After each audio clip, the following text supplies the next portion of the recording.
voilà. Gay. Alors, Simon Faye aux enquêteurs. Attention. Je crois que quand on a écouté un peu les uns et les autres, apparemment, certains veulent mélanger les chèvres et les choux. Non, certains même dans leur volonté de dire du mal à ce grand monsieur de la presse, mais pédale dans de la choucroute. Parce qu'il y en a qui ont une volonté de dire du mal à... Mais ce grand monsieur de la presse... C'est vrai, zéro faute, 28 Je parle sous le contrôle de Omar Dioufal, je parle sous le contrôle de Ndeye Fatoussi, je parle sous le contrôle de ceux qui ont fait Sud FM Sen Radio, RTS avant, Feu Antoine Gorfaï, From Diaganiaou, RTS Kaolack. Je ne connais pas la page Facebook. Est-ce que tu connais Asma Khadija? Je ne la connais pas. Non, tu connais. Bilay, je ne la connais pas. Tu connais. Wallahi, je ne la connais pas. Voilà pourquoi il est là où il est. Je ne connais pas la page Facebook. Peut-être qu'il y a autre chose derrière. Mais vous avez page Facebook, Bob. Lui, il dit il ne la connaît pas, cette page. Mais personne n'a été au courant de cette page. Moi, j'ai découvert cette page en même temps que tout le monde. Moi, en tant qu'agent, difficile à dire, mais c'est la vérité. Agent de D-Média, membre de la rédaction de D-Média, employé de D-Média. Je suis et agent et employé. Allez-y chercher la différence. Et membre de la rédaction. Je crois que je ne suis pas seul. Même Yassine vient de vous l'expliquer. Bon. Aucun journaliste... Ah, alhamdoulilah. Il a même parlé au nom de la rédaction dont il dirige. Aucun journaliste sous ma responsabilité n'y a posté quoi que ce soit. Sur ces deux points, Simon est formel. Formel. Il ne s'est pas débiné. Il n'a pas piqué une crise. Il n'a pas craqué. Il est resté ferme dans sa position. Maintenant, ce que les gens essaient de distiller, mon Dieu, vraiment, parfois, il faut éviter de rentrer. Bon. C'est nous les petits là-haut, on vient de naître. Non, le métier là. C'est nous là-haut. Voilà, les gens, les pionniers de ce métier. Mais il y en a un qui est là, Mamadou Omar Diaye. Les Latif Koulibaly sont là. Les Eladj Amidou Kassé, ils sont là. Hein? Les gens qui ont pesé. Bon, c'est vrai que Boubacar Diop Promotion n'est plus de ce monde. Ces gens-là, il y a eu des grands noms. Boubacar Diop Promotion. La presse là n'est pas sortie comme ça. Hein? C'est vrai que bon, ben, affaire Bibi, il faut petit collègue, quoi. Petit coup. Alors, le Saint-Pix dénonce une dérive inquiétante et exige sa libération. La libération. Donc, libérer Simon Pierre Faye. Immédiatement. Ande Guessem invite les autorités à renforcer. Ande Guessem, dont le porte-étendard, c'est le docteur Honoris Causa Balo Diacham, invite les autorités à renforcer la protection des travailleurs responsables et engagés, souvent exposés dans l'exercice de leurs fonctions, responsables et engagés. Voilà. Alioune, mais sa place n'est pas à la digue, mais dans sa rédaction. Murtala Seck de Nyolang, lui, il dit je condamne vigoureusement son arrestation. Donc vous avez ces réactions. Vous avez également vague d'arrestation et de convocation. Après Simon Faye, rédacteur en chef de Zik FM, le chroniqueur Abdounger et des journalistes de Source A TV convoqués. Ah bon. Mais il ne faudrait pas qu'on en arrive à la rafle du Veldiv. Ça, c'était dans l'histoire. La rafle du Veldiv. Le vélodrome d'hiver. Le Djaraf de Wakam aussi a été. Ah, le Djaraf de Wakam, Moussoundoy. Non, non, mais c'est-à-dire, audition, j'ai envie d'être là-bas, quoi. Non, il ne faut pas qu'on en arrive à la rafle du vélodrome d'hiver. Allez-y sur Google, Veldiv. Là où on a raflé un nombre de personnes, 60 000 personnes. Donc, la capacité du stade Léopold Sédar Senghor. Rempli. Bref. Mansour Faye, ancien ministre, convoqué à son tour. Tout le monde. Voilà. Braquage avorté dans une usine à Touba. Des bandits lourdement armés visaient un coffre-fort contenant 94 millions. Mais ça a fait chou blanc.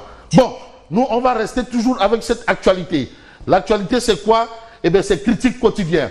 Pour un ancrage politique national, la marche des territoires Ande Naolé lance la vente des cartes. Ça, c'est politique autrement. Des territoires vers la ville. Vous savez, c'est un peu le maoïsme, quoi. Le développement des villes à partir des campagnes. Donc, peut-être on va... c'est du maoïsme. L'autre parlait de révolution industrielle, Mao dit non, révolution paysanne. La stratégie de l'encerclement, de l'endiguement. Des villes par les campagnes. Voilà. Donc, André Naolé comprend que voilà une stratégie. Si ça a permis à la Chine d'être première puissance économique au monde, mais pourquoi on n'essayerait pas? Pourquoi pas? Bon. Enfin, le gouvernement s'attaque à la tête des plus faibles. Sonko en guerre contre la mendicité des enfants. Ah, Ousmane Sonko, non, il va faire la guerre contre la mendicité des enfants. Mansour Faye convoqué à la DIC, les femmes de l'APR s'érigent en bouclier. Il a vraiment le soutien des femmes. Hein. Ça, c'est important. Mais l'importance pour nous, c'est de nous intéresser à l'I quotidien. Convocation, arrestation et menaces. Mais la presse traquée. Vraiment. Donc, tous les acteurs de la presse là, tout le monde traqué. Ça veut dire que même quand tu n'es pas convoqué là, il y a quelqu'un qui te surveille. Ah, c'est ça, traqué? Ouais. Je ne sais pas si c'est comme du lait sur le feu ou bien comme quoi. De toutes les façons, ça c'est l'I quotidien qui dit la presse traquée. Pourquoi? En tout cas, près d'une dizaine de journalistes convoqués entre 2024 et 2025. Une dizaine. Bon, on va peut-être voir dans l'histoire si c'est un record. En temps record. Est-ce que c'est un record en temps record? De toutes les façons, après Simon Faye, Oumania et Fatima Koulibaly, attendus à la brigade de recherche.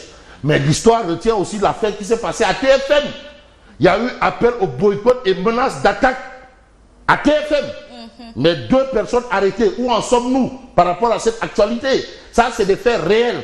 La réalité, c'est quoi? C'est André Naolé qui se positionne dans l'opposition avec le lancement de vente de cartes de membres. Donc, André Naolé veut peser, pas seulement compter, mais veut peser.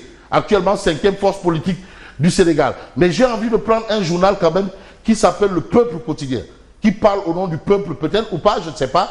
Mais en tout cas, vous avez Le Peuple Quotidien, si vous pouvez m'aider. Le Peuple Quotidien ce matin. Un titre très explicite. Ça, c'est Le Peuple Quotidien. Arrestation et convocation d'opposants et de journalistes. Pastef, le spectre de l'allergie aux critiques. Allergique aux critiques. Donc la critique là, ça leur donne des urticaires. Ou bien la sinusite, c'est une allergie. Aux critiques telles que l'aurait dit Diop. Pastef, le spectre de l'allergie aux critiques. Aïe, ouais. Mais personne n'a réussi à bâillonner le peuple sénégalais. Ça, c'est ce que relève le peuple. Le fascisme, bon, le fascisme, là, on est dans un temps vraiment un peu lointain.